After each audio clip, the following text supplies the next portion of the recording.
Hi team, using your emotional intelligence is this little tutorial. Start with your cover slide as always. Don't forget to change your name, you don't want my name up there, and the year. So if you're looking at this in 5 years time, it needs to say 2024. So this is a good one, really nice little skill like this one. This is introducing the concept of emotional intelligence through a model by Mayer and Solovay. And I know there are other models. There's the Daniel Goleman work particularly, which I think is popular, but Merck HR specifically said not to use that one because they felt like it didn't have the academic rigor and robustness of the Mayer-Solovay. I don't think it really matters. Whilst I love the Goleman stuff, I don't think it particularly matters. What we're trying to do is to get people familiar with the concept of emotional intelligence and how it can play a part at work. As always, start with your aims and objectives. Share that with the clients, make sure they can understand it and they fully appreciate it, and then let's get stuck into a conversation. What is emotional intelligence? Why is it important at work? And who do you know who might have good emotional intelligence? Small group activity, just like we've done before. Maybe 4 groups, 5 groups, I don't think it really matters. Quick conversation. They don't have to flip chart it if you don't want to, but you can flip chart it if you wish. Absolutely your call, whichever works for you. Now, I would have pre-written on a flip chart the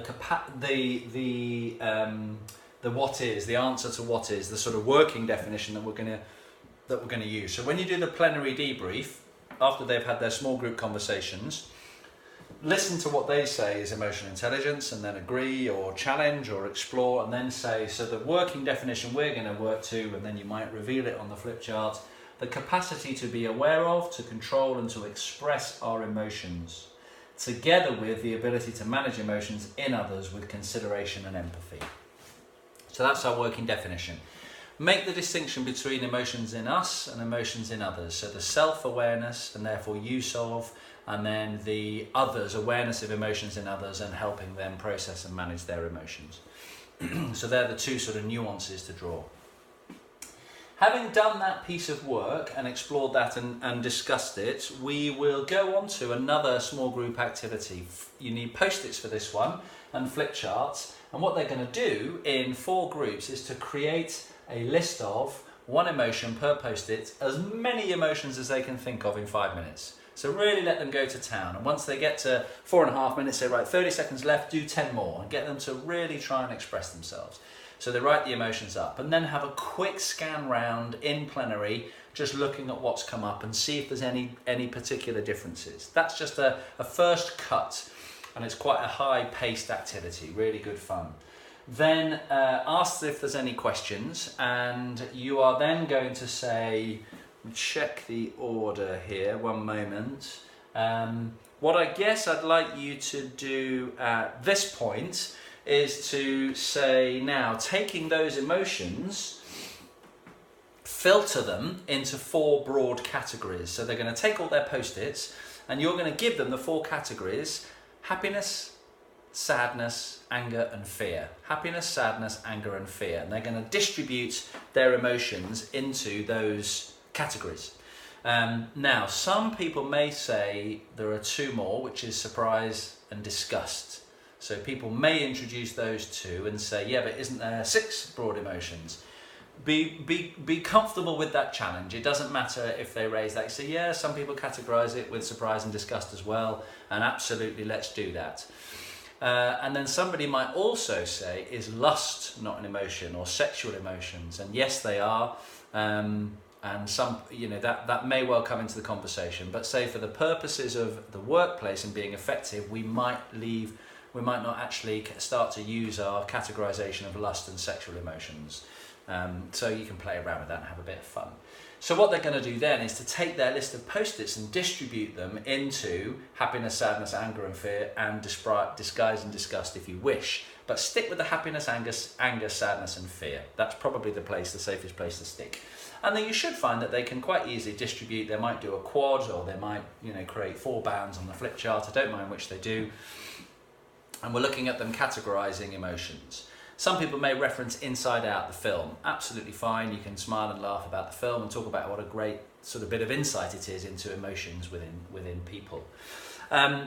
Then once they've done that, teach the model, teach the Meyer-Solovay process, which is based on a kind of ascending level of complexity, ascending level of sophistication, I suppose, of the ability to manage emotions. So you can take your definition and maybe put that somewhere else, and you're going to draw your Meyer-Solovay in kind of reverse order. So the first one is perceiving emotions. So first of all, we actually have to be able to witness and see. That's an I, in case you didn't realise. We have to be able to see emotions in ourselves, to perceive them in others, and then potentially in other people. The next element is using our emotions. So having, see if I can draw.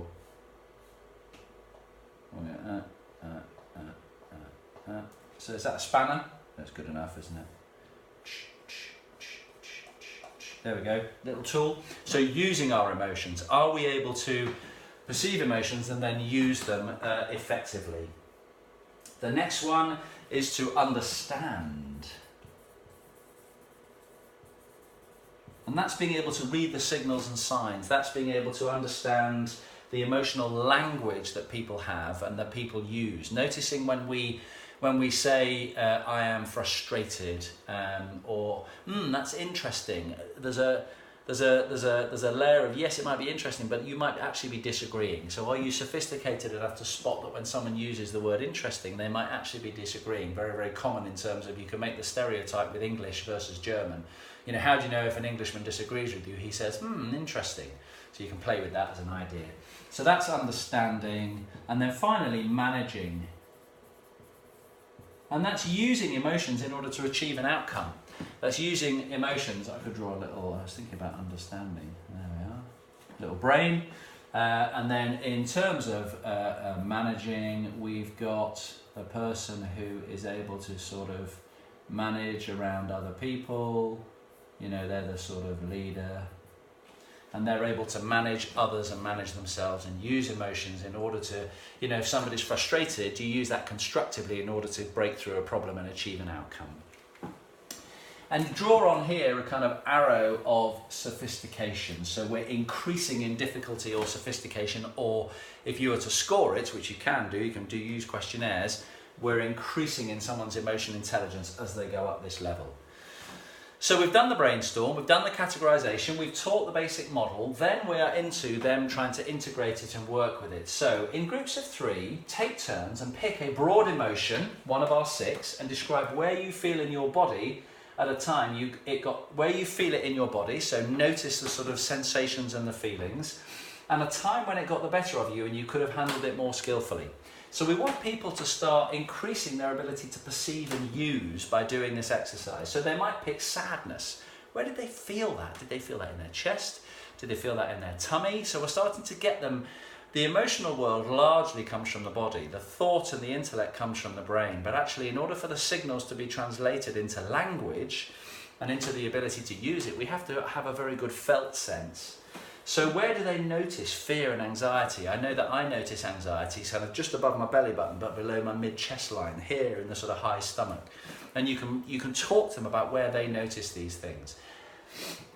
So where do they notice these emotions, and when did it get the better of them and they could have handled it more skillfully?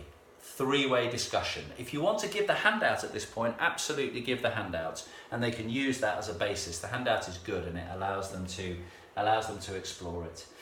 Then we are into discuss times when you have noticed strong emotions in others and you have dealt with it proactively. So again, have you noticed these 6 emotions in other people? Have you noticed anger in someone else, and have you dealt with it proactively? So we want people to be understanding and using the emotions, managing other people who experience the emotions. We want them to really explore that as a topic. So that's taking us neatly into the conversation, and we're getting people to relate to it. And there is a further part to the model, which I have briefly forgotten. 1 minute, keep watching the screen. It's on the handout, which is, wait for it, here. So what you're going to use, you're not going to show them this handout, but you can make reference to it and you can draw it on the flip chart. which is when we're trying to use emotions, when we're trying to understand emotions in ourselves, there are certain steps that we need to do. We identify, label, feel and release. We have to be able to do that in ourselves, and we have to be able to do that with other people as well. How can we help people identify emotions? When someone's sitting there in a meeting and they've got a sort of concerned face, is it appropriate to identify that emotion and to label it? It looks like you are confused. I can't help feeling like you're frustrated. So drawing, kind of pointing at the emotion and helping the person to label it. Acknowledging that it's okay. I can totally understand why you're feeling frustrated at the moment. I see that you're angry, and I can understand why. So allowing them to feel that. And then finding a way to release it, finding a way to let that go. What would it take for you to understand this problem and for us to be able to work through it, rather than it just sitting there frustrating you? So helping them release the emotion, or indeed releasing it in ourselves. So these are the steps, and again you can draw this on the flip chart: the identify, label, feel and release as you go through. Go back to the PowerPoint, 1 second folks. That is the way we're going to work through that. So 2 little trios exercises, noting it in ourselves, noticing it in others, and that's taking us up this flip chart. Now, there is an optional activity as well, which I want to tell you about. If there's time and people want to play with it, this is quite fun. I did it right at the end of my pilot when I delivered it. And here is the setup. It's a large group activity, but they're working in pairs. They have to find a partner, number themselves 1 and 2. Number 1 stands in a semicircle, the group stands in a semicircle around you with their backs to the screen. Number 2s stand opposite them looking at the screen. So you want number 1s not to be able to see the screen, number 2s to be able to see the screen. And you're going to put up a statement, and you want number 2s to embody that emotion. It might be happiness, sadness, anger, fear, disgust, surprise, lust, maybe. And as you put it up, you don't read it out. You let number 2s read it and then try and do the facial expression. So you've just received a pay rise, you should be happy. And you want number 2s to parody that particular emotion, and number 1s to guess what the emotion is. Once they've done that, they can turn around and they can guess with their partner. The partner says, no, it wasn't lust, it was happy. And then you can have a little bit of a chuckle about it, and then do another one. Your pet goldfish has just died, sad. And we want them to try and parody. All we're doing is playing with this. Now in the pilot, I ran over time to do this game, so I wanted to test it. It was good fun, but it's not an essential part of the learning. This is an add-on and an optional extra if you want it. Makes sense? I'm sure it does. And then the final part of the whole process is this exercise where we do the pairs or the trios learning. In 3s, what insights have you gained, the actions and behaviours, and complete the commitment slips. Same rules apply, just like you've done in the other ones, but we want them with the handout to have a meaningful conversation for themselves. Bit of a whistle-stop tour through the using emotions, using your emotional intelligence, but I think it brings it to life. I hope that's useful.